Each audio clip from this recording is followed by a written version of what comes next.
बिस्मिल्लाहिर्रहमानिर्रहीम। मैं मज़हर अमीन चक्को का एडवांस फार्मिंग टेक्नीक की तरफों तमाम दोस्तों को अस्सलाम वालेकुम। अच्छा जी सर जी, अज का प्रोग्राम है सिर्फ काटन से। काटन में जो मसैल आजकल चल रहे हैं ना, उस ते मैं आखा चलो अज बनाइए सी, क्योंकि सारा दिन फोन ते ही दसना होंदा है सी लोगों को भी आ कुछ करना है सी। आजकल काटन से सब तो ज़्यादा जो स्ट्रेस आ रही, जो सबसे ज़्यादा मसला है सी सफ़ेद मक्खी, वाइट फ्लाई ने बोलने सी, सब्ज़ तेला और थ्रिप्स से। ये तीन चीज़ों का बहुत ज़्यादा है। इन्होंने तीन चीज़ों पर अज गलबात करा इंशाल्लाह। तो गुलाबी सुंडी जी है, पिंक सुंडी है सी, उन्हें कल करा गलबात अगली वीडियो के। इनका दोनों इंशाल्लाह जो अज प्रोग्राम कर रहे हैं, इनका इंशाल्लाह एक दो दिनों के जो रिजल्ट आया वो भी खावे। रिजल्ट आ रहे हैं सी। सब तो पहले है कि जी सकिंग का मामला होंगे, इनके वास्ते एक तो बिल्कुल तुसी शाम के टाइम स्प्रे करो और ज़्यादा पानी इस्तेमाल करो। ज़्यादा पानी तो जिथे 5-6 टैंकियां तुम ला रहे हो, तुम 7-8 टैंकियां उत्थे इस्तेमाल करो। हाँ जी, सब तो पहले है कि शाम के वक्त स्प्रे जो किया जाए ना सकिंग वास्ते, तो पानी का इस्तेमाल ज़्यादा करना है। पानी का इस्तेमाल कुछ अक्सर दोस्त पूछते भी ज़्यादा किमें करिए। जी ये साड़ी 20 लीटर की टैंकी है सी, सानू कम अज़ कम ना 7-8 एकड़ 7 या 8 लावनियाँ चाहिए 1 एकड़ से। जितना ज़्यादा पानी का इस्तेमाल होती सकिंग उतनी जल्दी। सकिंग तो मुराद है सी सब्ज़ तेला है, थ्रिप्स है, सफ़ेद मक्खी है सी। ये तीन चीज़ें ये ज़्यादा पानी लावन इस्तेमाल होती हैं, ये ख़त्म होती हैं। और जी इस अगर पानी जिस जगह पर पहुँचा सी स्प्रे पहुँचा उस जगह पर कंट्रोल होना है, वरना थले सफ़ेद मक्खी कंट्रोल करनी बहुत मुश्किल है। थ्रिप्स कंट्रोल हो जाती, सब्ज़ तेला कंट्रोल होता है। ऐसी लोग अक्सर आखते हैं कि सफ़ेद मक्खी कंट्रोल नहीं होती। सफ़ेद मक्खी किमें कंट्रोल हो कि उनकी कॉलोनियाँ, उनके बच्चे अंडे सारे थले होंगे सी, उतना तक स्प्रे नहीं पहुँचता।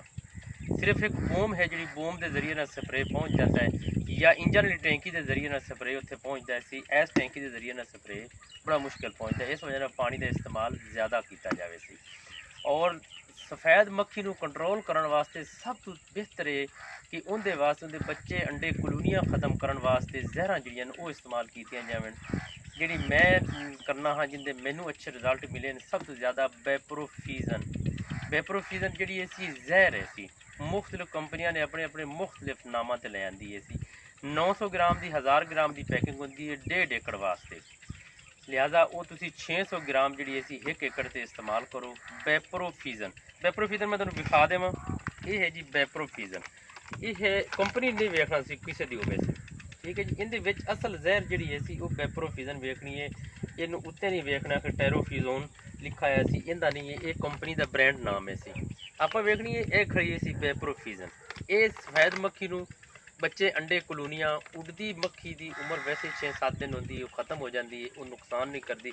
और इनू 5वें तो 6वें दिन फिर रिपीट करना है, तो फिर इनका जाते ना रिजल्ट आएगा ठीक। इनका 5वें तो 6वें दिन बाद रिपीट किया ना फिर इसका रिजल्ट आता है। अच्छा मुड़ अक्सर ये दोस्त आखते हैं भी असी ना इनू कोई एक नू रला ते करिए, 2 करिए। एक स्प्रे ये तुसी रला सकते हैं। इनके नाल एक है जी मोमेंटम। मोमेंटम किसी कंपनी का आप जिक्र नहीं करते। इनके जहर जड़ियाँ सी 2 हैं। नाइटन पैरम जहर है सी, क्लोरोफिना पायर है। नाइटन पैरम और क्लोरोफिना पायर अब देख रहे हो जी। अच्छा जी इनके नैटन पैरम, नैटन पैरम सब्ज़ तिले कंट्रोल कर दी है सी, जिंदे जैस्पर वाली जहर बोली जाती है। और जी है अपनी क्लोरोफिना पायर वो करती है जी थ्रिप्स है। थ्रिप्स कंट्रोल करने वास्ते इनके क्लोरोफिना पायर होंगी है या एसीफेट होंदा है। लिहाजा जो असी कर रहे हैं अच्छा रिजल्ट मिलती है। ये मिक्सचर है, इनके क्लोरोफिना पायर तुम जहर विखा दी है, क्लोरोफिना पायर, नाइटन पैरम, ये 2 चीज़ों कंट्रोल करती थ्रिप्स और सब्ज़ तेले। थ्रिप्स और सब्ज़ तेले सफ़ेद मक्खी वास्ते वेपरोफिजन। ये बच्चे अंडे कॉलोनियाँ तो उड़दी जी है अक्सर पानी नाल ही खत्म हो जाती है।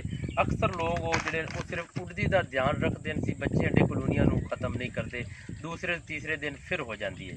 लिहाजा मैं फिर दस देव कम अज़ कम 20 लीटर टैंकियाँ 8 टैंकियाँ लावनियाँ 1 एकड़ में। 1 एकड़ में 8 टैंक ज़्यादा, जितना ज़्यादा पानी इस्तेमाल करोगे उतना ज़्यादा फायदा होगा। और शाम के वक्त करना है। और ये सारी चीज़ों एक डब्बे के मिक्स कर दो, हल कर दो। इतने टैंकी के नहीं पावनी कितनी डोज है, टैंकियाँ 8 लावनियाँ 8 लीटर या 8 कोई चीज़ा मतलब बर्तन छोटे जे तुम आ वेख लो, ਇਹਨੂੰ ਬਣਾ ਲਓ ਇਸ ਹੱਦ ਤੱਕ, ਅੱਧਾ ਅੱਧਾ ਕਰ ਲਓ।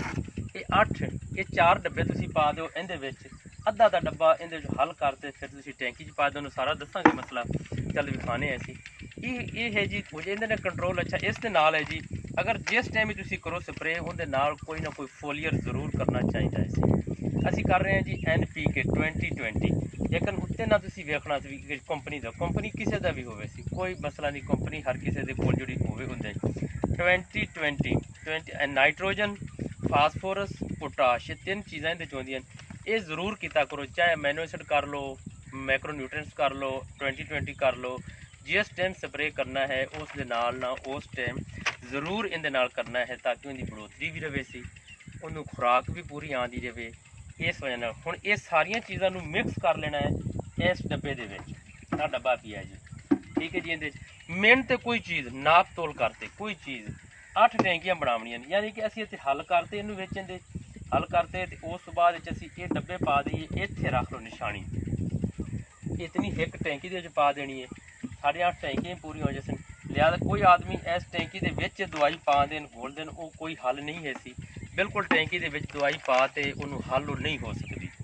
ਹੱਲ ਬਾਹਰ ਕਰੋ ਤੇ ਫਿਰ ਉਹ ਪਾਣੀ ਜਿਹੜਾ ਮਹਿਲੂਲ ਬਣਾ ਹੋਵੇ ਸੀ ਉਸ ਨੂੰ ਇਹਦੇ ਵਿੱਚ ਲਿਆ ਤੇ ਕਰੋ। ਅੱਛਾ ਜੀ, ਉਸ ਤੋਂ ਇਲਾਵਾ ਇਨਸ਼ਾਅੱਲਾ ਹੁਣ ਤੁਹਾਨੂੰ ਵਿਖਾਣੇ ਹੈ ਅਸੀਂ ਚੱਲ ਤੇ ਸਪਰੇਅ ਕਰਦੇ ਹਾਂ। ਸਪਰੇਅ ਵਿਖਾਉਣ ਤੋਂ ਬਾਅਦ ਵਿੱਚ ਤੁਹਾਨੂੰ ਇਹਦਾ ਅਗਲੇ ਦਿਨ ਦਾ ਰਿਜ਼ਲਟ ਜਿਹੜਾ ਸੀ ਉਹ ਵੀ ਦੇਵਾਂਗੇ। ਮਾਸ਼ਾਅੱਲਾ ਜ਼ਬਰਦਸਤ ਰਿਜ਼ਲਟ। ਇਸ ਟਾਈਮ ਜੋ ਮਿਸਾਈਲ ਹੈ ਸੀ 3 ਚੀਜ਼ਾਂ ਦਾ, ਇਸ ਨੂੰ ਰਿਪੀਟ ਕਰ ਲਓ, ਚੌਥੇ ਤੋਂ 5ਵੇਂ ਦਿਨ ਫਿਰ ਰਿਪੀਟ ਕਰੋ ਤੇ ਇਨਸ਼ਾਅੱਲਾ ਇਹ ਮਿਸਾਈਲ ਖਤਮ ਹੋ ਜਾਂਦੇ ਨੇ। ਇਹ ਮੈਂ ਖੁਦ ਕਰ ਰਹੀ ਹਾਂ, ਮੈਂ ਜਿਹੜਾ ਆਪਣਾ ਖੁਦ ਜ਼ਾਤੀ ਤਜਰਬਾ ਹੈ ਉਹ ਮੈਂ ਤੁਹਾਡੇ ਬਿਆਨ ਕਰ ਰਹੀ ਹਾਂ ਸੀ। ਅੱਛਾ ਜੀ, ਇਸ ਤੋਂ ਬਾਅਦ ਅਸੀਂ ਹੁਣ ਇਸਤੇਮਾਲ ਕਰਨੇ ਹੈ, ਫਿਰ ਅੱਗੇ ਚੱਲਣੇ ਹੈ ਅਸੀਂ ਕਾਟਨ ਵਿੱਚ, ਉਹਨੂੰ ਦਿਖਾਵਾਂਗੇ, ਉਹਨੂੰ ਸਪਰੇਅ ਹੁੰਦਾ ਵੀ, ਉਹਦੇ ਰਿਜ਼ਲਟ ਵੀ ਦਿਖਾਵਾਂਗੇ। ਠੀਕ ਹੈ ਜੀ।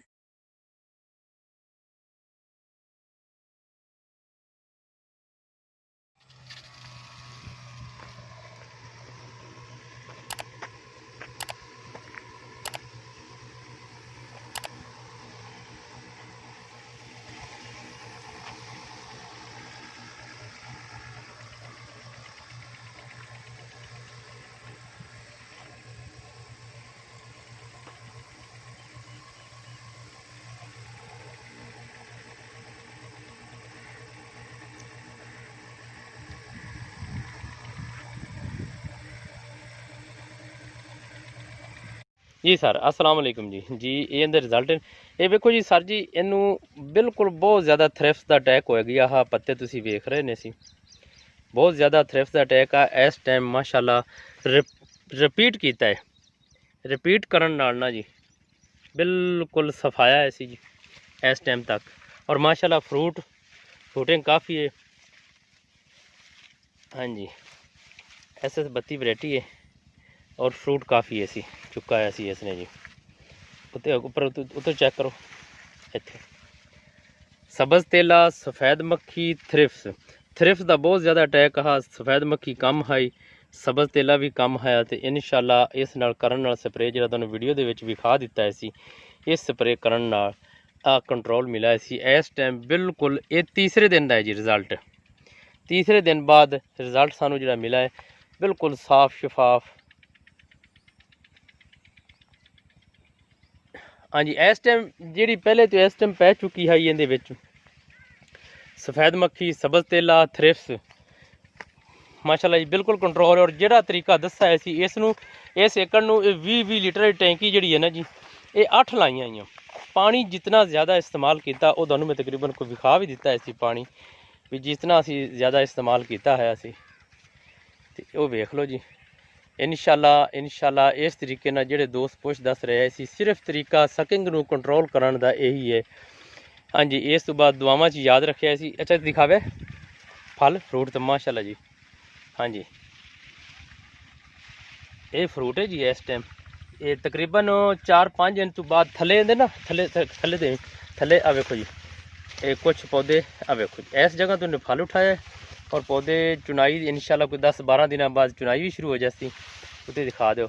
और आखिर तक फुल गुड्डी है जी, आखिर तक टेंडा तैयार हो गया है। हाँ जी, आ वेखो जी माशाल्लाह जी। हाँ जी हाँ जी, ठीक है जी, ये आखिर तक टेंडा तैयार हो गया है। ये काश्त तकरीबन मार्च और अप्रैल दी है सी जी, मार्च अप्रैल दी है, दोनों महीनों की कुछ नागे लाया है इंशाल्लाह जी।